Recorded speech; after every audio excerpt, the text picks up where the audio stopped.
What's the millennial question? Apparently, millennials as a generation, which is a group of people who were born approximately 1984 and after, are tough to manage. And they're accused of being entitled and narcissistic and self-interested, unfocused, lazy. But entitled is the big one.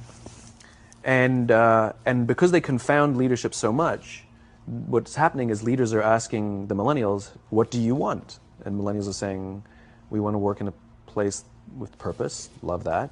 We want to make an impact, you know, whatever that means. We want free food and beanbags. And so somebody articulates some sort of purpose, there's lots of free food and there's beanbags, and yet for some reason, they're still not happy. And that's because they're missing, there's a missing piece.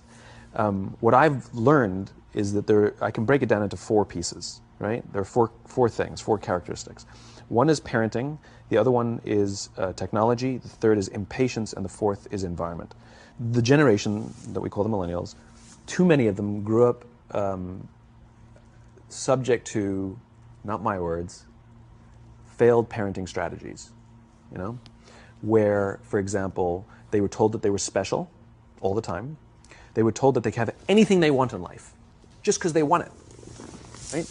They were told, some of them got into honors classes, not because they deserved it, but because their parents complained. And some of them got A's, not because they earned them, but because the teachers didn't want to deal with the parents. Some kids got participation medals. You got a medal for coming in last, right?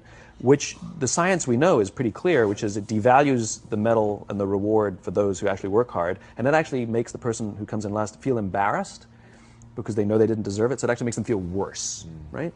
So you take this group of people, and they graduate school, and they get a job, and they're thrust into the real world, and in an instant, they find out they're not special, their moms can't get them a promotion, that you get nothing for coming in last, and by the way, you can't just have it because you want it, right? And in an instant, their entire self-image is shattered. And so you have an entire generation that's growing up with lower self-esteem than previous generations. The other problem, to compound it, is we're growing up in a Facebook, Instagram world. In other words, we're good at putting filters on things. We're good at showing people that life is amazing even though I'm depressed, right? And so everybody sounds tough, and everybody sounds like they got it all figured out. And the reality is there's very little toughness, and most people don't have it figured out. And so when the more senior people say, well, what should we do? They sound like, this is what you got to do. And they have no clue. Right? So you have an entire generation growing up with lower self-esteem than previous generations, right? Through no fault of their own. Through no fault of their own, right? They were dealt a bad hand, right? Now let's add in technology. We know that engagement with social media and our cell phones releases a chemical called dopamine. That's why when you get a text, it feels good. Right? So, you know, we've all had it where you're feeling a little bit down or feeling a bit lonely, and so you send out 10 texts to 10 friends, you know, hi, hi, hi, hi, hi. Because it feels good when you get a response, right? Right? It's why we count the likes, it's why we go back 10 times to see if my Instagram is growing slower, did I do something wrong? Do they not like me anymore, right? The trauma for young kids to be unfriended, right? Because we know when you get it, you get a hit of dopamine, which feels good. It's why we like it. It's why we keep going back to it. Dopamine is the exact same chemical that makes us feel good when we smoke, when we drink, and when we gamble. In other words, it's highly, highly addictive, right?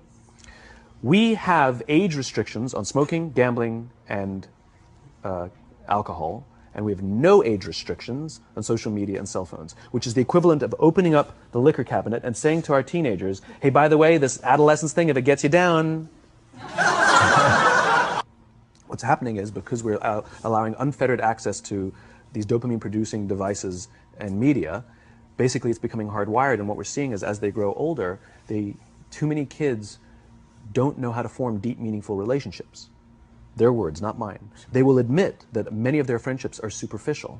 They will admit that their friends, that they don't count on their friends, they don't rely on their friends, they have fun with their friends, but they also know that their friends will cancel on them if something better comes along. Deep, meaningful relationships are not there. When significant stress starts to show up in their lives, they're not turning to a person, they're turning to a device, they're turning to social media, They're turning to these things which offer temporary relief. We know, the science is clear, we know that people who spend more time on Facebook suffer higher rates of depression than people who spend less time on Facebook.